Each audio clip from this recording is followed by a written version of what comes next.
Karin fue una TENS que se suicidó por situaciones de acoso laboral y es el nombre que adopta una ley en su reconocimiento, ya que vivió una experiencia indeseable que terminó llevándola a tomar esta decisión trágica. Ella trabajaba en un hospital público. ¿Quién estaría en contra de aprobar una ley en su honor? Nadie. ¿Quién estaría en contra de aprobar reglas para que estos casos no existieran? Creo que nadie. ¿Quién estaría en contra de aprobar una ley que a su vez modifica leyes laborales en materia de prevención, investigación y sanción del acoso laboral, sexual o violencia en el trabajo? Nadie. ¿Quién estaría de acuerdo en que en su lugar de trabajo existiera tolerancia a conductas constitutivas de acoso? Nadie. El problema es que la ley Karin 21.643 no hace nada de esto. Lo mismo pasa con la ley antihombres, que promete que no existirá nunca más violencia en contra de las mujeres en el titular, pero que en la práctica se dedica a crear colectivos de mujeres víctimas privilegiadas y colectivos de hombres opresores, violadores, victimarios. A lo Marx con la lucha de clases, pero más sutil. Por lo que está muy lejos de mejorar los índices de violencia que estamos viviendo en nuestro país, esta ley antihombre. De hecho, al revés, incentiva el conflicto, igual que esta ley. La ley 21.643 trata, supuestamente, de prevenir, investigar y sancionar el acoso laboral, sexual o de violencia en el trabajo. Pero creo que este noble objetivo no se conseguirá. Y si es que se consigue, será después de acarrear otros varios efectos no deseados por cómo quedó la ley. Así como los retiros, cuya intención era ayudar a las familias, trajeron como resultado no deseado una alta inflación. Así como el Acuerdo por la Paz de noviembre del 2019, cuya intención era restablecer la paz, trajo como resultado un proceso que nos tuvo al borde de la cornisa como país. Así como la ley que aseguró escaños reservados para la Convención Constitucional, que trajo como resultado que 17 personas de la izquierda más radical tuvieran un puesto asegurado por ley con casi cero representación. Así como la profunda reforma tributaria de Bachelet del 2014, que trajo el deterioro económico a Chile, del que todavía no nos recuperamos. Y así como tantos otros ejemplos de leyes que muchos podrían pensar que tienen buenas intenciones, pero que en la práctica consiguen pésimos resultados. Les contaré enseguida sobre los efectos no deseados de esta ley pro conflictos. ¿Cuál es el objetivo de la ley? Disminuir la habitualidad, dice su mensaje, de las situaciones de acoso. También dice que son miles los casos de acoso laboral. Dice, es la historia de miles de trabajadores y trabajadoras del país. Algunos datos de la Dirección del Trabajo es que poco más de 2.800 denuncias por acoso laboral fueron presentadas desde el 2021 hasta septiembre del 2022, o sea, en casi 2 años. Y según este organismo público, el 64% de quienes denuncian estas conductas violentas corresponden a mujeres. Si consideramos la cantidad de empresas y trabajadores que existen, sin contar los miles de funcionarios públicos, no parece ser un flagelo tan mega extendido. ¿Querríamos que fueran 0 denuncias? Obvio, pero tenemos más de 1,5 millones de empresas en Chile, según los datos de la Operación Renta del 2023 del Servicio de Impuestos Internos, y más de 10 millones de trabajadores dependientes. En casi 2 años, entonces, el 0,03% habría denunciado. No mostraron muchos datos en la discusión parlamentaria de la ley, pero sí hicieron mención a una encuesta efectuada durante marzo del 2023 donde participaron 1.033 trabajadores y que arrojó como resultados que el 69,5% del total de los encuestados declaró haber sido víctima de acoso laboral alguna vez en su vida profesional, mientras que el 30,5% restante respondió que no. O sea, una muestra de 1.000 trabajadores. ¿A quién se aplica esta ley Karin? A todos, sector privado y administración pública, desde el 1 de agosto de este año. Y respecto de situaciones constitutivas de acoso de jefatura, de trabajadores, pero también de clientes o proveedores. El deber del empleador de protección respecto de los trabajadores se amplía. ¿De qué se trata?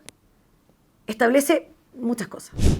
Nuevas definiciones legales, nuevas obligaciones para las empresas. Y obvio, avanza en la ideología de género, porque incorpora para todas las relaciones laborales la perspectiva de género. Golazo de la izquierda. Sobre las nuevas definiciones, redefine el acoso laboral. Ahora se entiende por tal toda conducta que constituye agresión o hostigamiento ejercida por el empleador o por uno o más trabajadores en contra de otro u otros trabajadores por cualquier medio, ya sea que se manifieste una sola vez o de manera reiterada, y que tenga como resultado para él o los afectados su menoscabo, maltrato o humillación, o bien que amenace o perjudique su situación laboral o su oportunidad en el empleo. El cambio aquí en la definición es significativo. Hasta ahora se requiere para configurar acoso laboral una conducta reiterada, lo que parece de sentido común, es acoso. Ahora bastará una sola vez.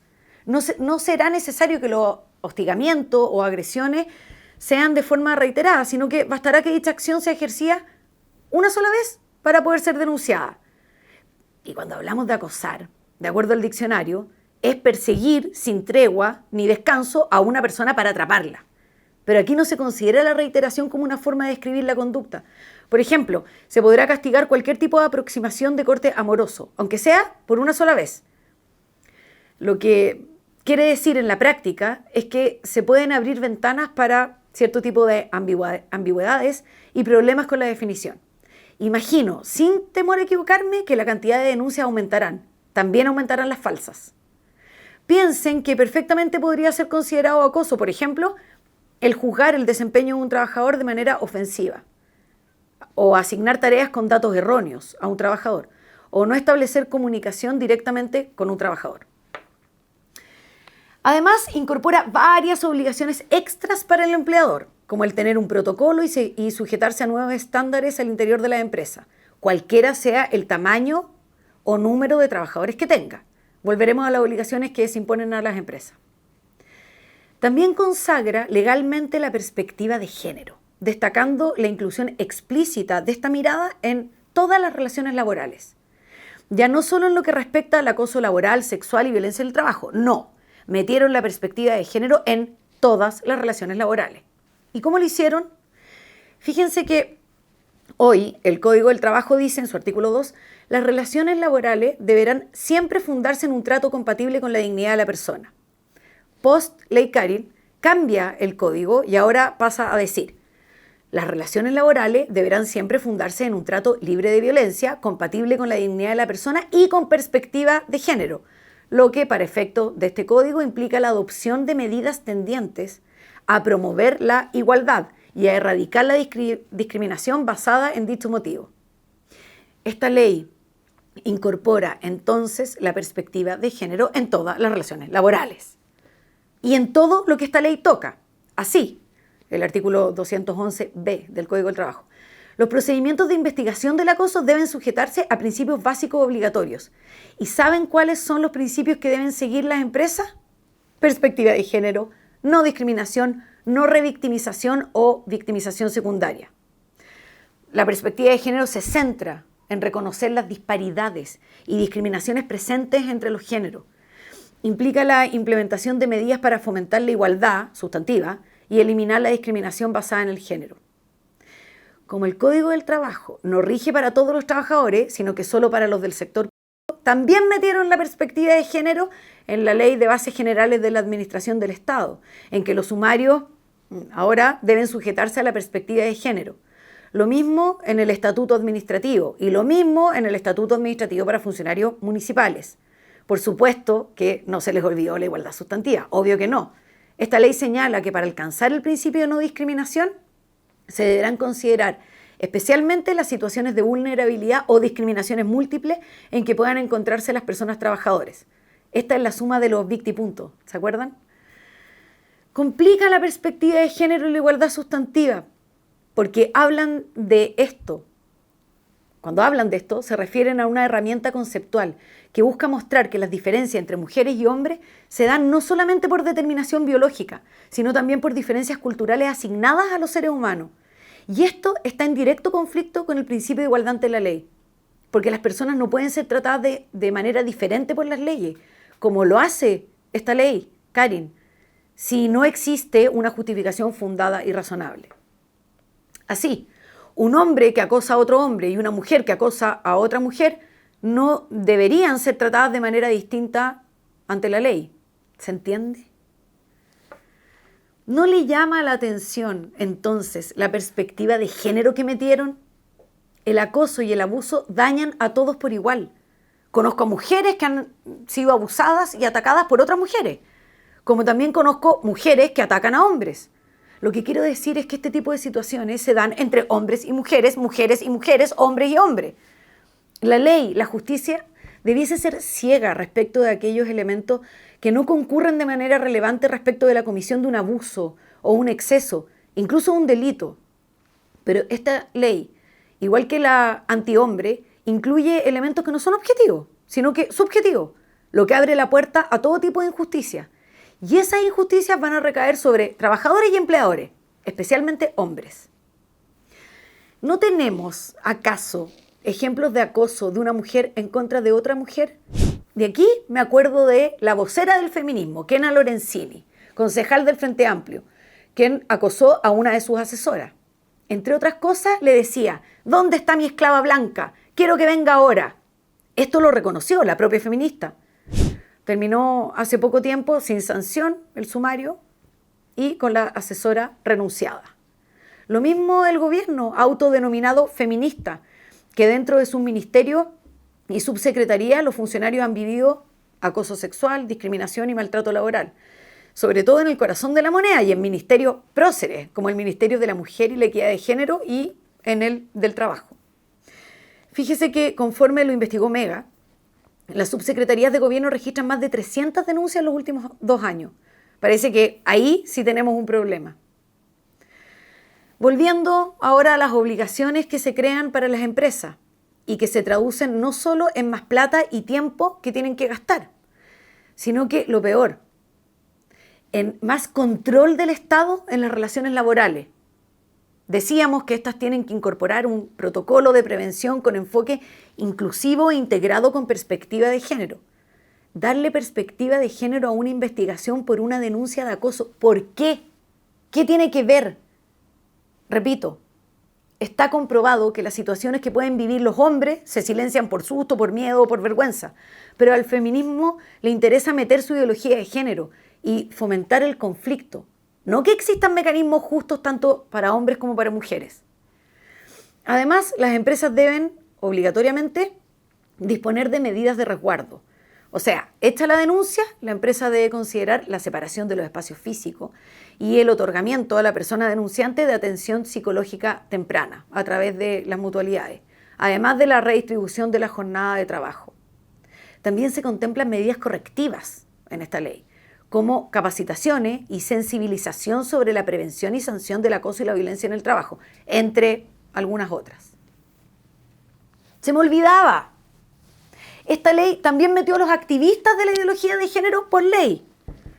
Por ejemplo, cuando las investigaciones se realicen por el empleador, deberá designar preferentemente a un trabajador o trabajadora que cuente con formación en materias de acoso, de género o de derechos fundamentales.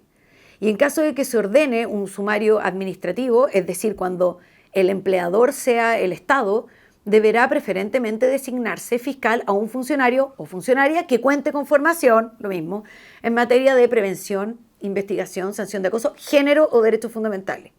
¿Quién cree usted que formará en materia de género? Los activistas del género. Esto de darle pega por ley no es nuevo. En el mamarracho constitucional de Loncón y Atria, los amigos socialistas, comunistas y frente amplistas promovían y protegían a los activistas de derechos humanos nada más y nada menos que por una norma constitucional. Por último, esta ley también en sus aspectos formales se equivoca, ya que hablan de una falta de rigurosidad en la tramitación de esta ley.